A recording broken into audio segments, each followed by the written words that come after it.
May buntag mga ka-farmers no. So nata karon. Tanong taglubi. Sa katong nakakita na ni og nakabalo na. Bayan ini una ni oh. Skip lang mo kung di mo ganahan. Pero kung ganahan mo para dili sayang ang mong botilya, dili po ta makakuha sa basura. So, gamito na to ni.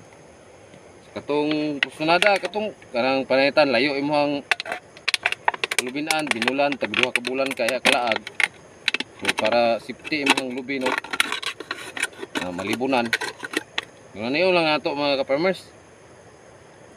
Kita sa muna. Nganayo na to. Diri. Kita ang kon. Putlo na nato ni. Ulo ug ang lubot.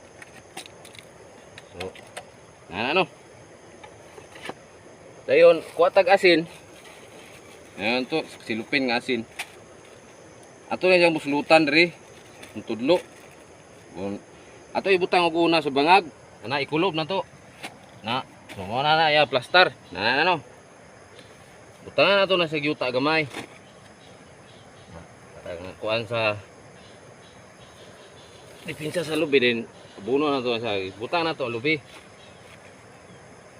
Mga style. Dili na to ipalawom kay ang lubi kay ngano. O ipalawom na to nig maayo. May tendency nga malumos iyang punuan. So dapat naka-libil lang siya sa yuta kung may mo. Isang tabunan. Okay, daot ito sa roll.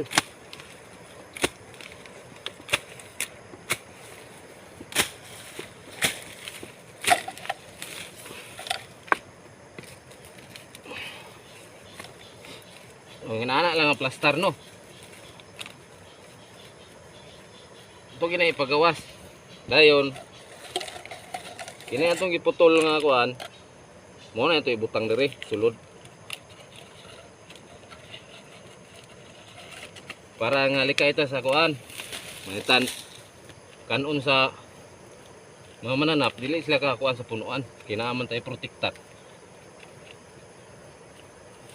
Dayon para makatipid ta sa tong area mga farmers no, duhaon na to. Isa duha. Gaplan ta og 1 meter para puhon mga kuan. Kining tawag aning managko siya. So duha ato ang tanom. Bisag gamay atong area pero tagura ang sulod. Maana daw. Puro na mga tagura ang tanom diha mga farmers.